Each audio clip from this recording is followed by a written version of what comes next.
ہماری مسجد کا امام چور ہے۔ افریقہ کے ایک ملک میں ایک شخص حافظ قرآن و عالم شریعت تھا۔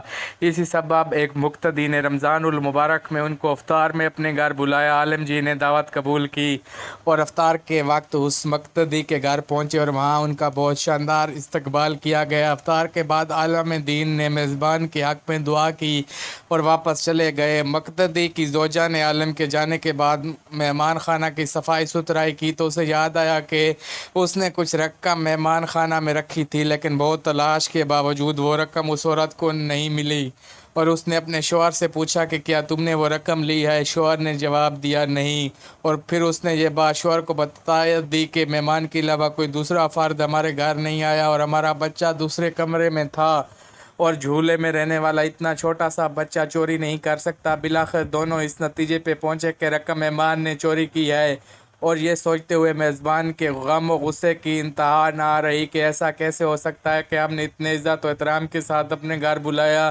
اور انہوں نے یہ غلط کام کیا۔ اس شخص کو قوم کے لیے نمونہ عمل ہونا چاہیے تھا، نہ کہ چور ڈکیت۔ غم و غصے کے باوجود اس شخص نے حیا کے مارے اس بات کو چھپا لیا، لیکن درغین حال عالم دین سے دور دور رہنے لگا تاکہ سلام دعا نہ کرنی پڑے۔ اسی طرح سال گزر گیا اور پھر رمضان المبارک آ گیا اور لوگ پھر اسی خاص محبت اور جوش و خروش کے ساتھ عالم دین کو اپنے گھروں میں افطار کے لیے بلانے لگے۔ اس شخص نے اپنی زوجہ سے کہا کہ ہمیں کیا کرنا چاہیے، مولانا صاحب کو گھر بلانا چاہیے یا نہیں؟ زوجہ نے کہا بلانا چاہیے، کیونکہ ممکن ہے مجبوری کے عالم میں انہوں نے وہ رقم اٹھائی ہو۔ ہم انہیں معاف کر دیتے ہیں تاکہ اللہ تعالیٰ بھی ہمیں معاف کر دے۔ اور پھر اس شخص نے مولانا صاحب کو عزت و احترام کے ساتھ اپنے گھر افطار پر بلایا، اور جب افطار وغیرہ سے فارغ ہو گئے تو میزبان نے مہمان سے کہا جناب آپ متوجہ ہوں گے کہ سال بھر سے آپ کے ساتھ میرا رویہ بدل گیا ہے۔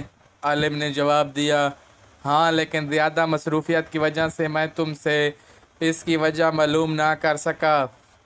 میزبان نے کہا قبلہ میرا ایک سوال ہے اور مجھے امید ہے آپ اس کا واضح جواب دیں گے۔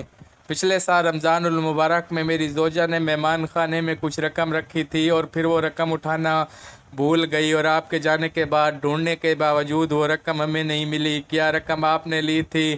عالم صاحب نے کہا ہاں میں نے لی تھی۔ میزبان حیران پریشان ہو گیا اور عالم جی نے اپنی بات جاری رکھتے ہوئے کہا جب میں مہمان خانے سے جانے لگا تو میں نے دیکھا کہ کاؤنٹر پر پیسے رکھے ہیں۔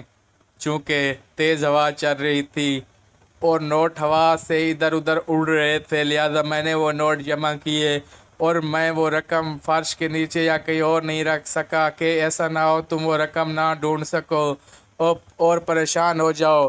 اس کے بعد عالم نے زور سے اپنا سر ہلایا اور اونچی آواز میں رونا شروع کر دیا، اور پھر میزبان کو مخاطب کر کے کہا میں اس لیے نہیں رو رہا کہ تم نے مجھ پہ چوری کا الزام لگایا، اگرچہ یہ بہت دردناک ہے، لیکن میں اس لیے گریہ کر رہا ہوں کہ 365 دن گزر گئے اور تم میں سے کسی نے قرآن کریم کا ایک صفحہ بھی نہیں پڑھا، اور اگر تم قرآن کو ایک بار کھول کر دیکھ لیتے تو تمہیں رقم قرآن میں رکھی مل جاتی۔ یہ سن کر میزبان بہت تیزی سے اٹھ کر قرآن مجید اٹھا کر لایا اور جلدی سے کھولا اور اس کی مکمل رقم قرآن مجید میں رکھی نظر آ رہی تھی۔ یہ حال ہے آج ہم سب کا کہ سال بھر میں بھی قرآن نہیں کھولتے اور اپنے آپ کو حقیقی اور سچا مسلمان سمجھتے ہیں۔ اللہ تبارک و تعالیٰ سے دعا ہے کہ اللہ تعالیٰ ہمیں قرآن پاک کھولنے اور قرآن پاک پڑھنے اور اس پر عمل کرنے کی توفیق عطا فرمائے، آمین ثم آمین۔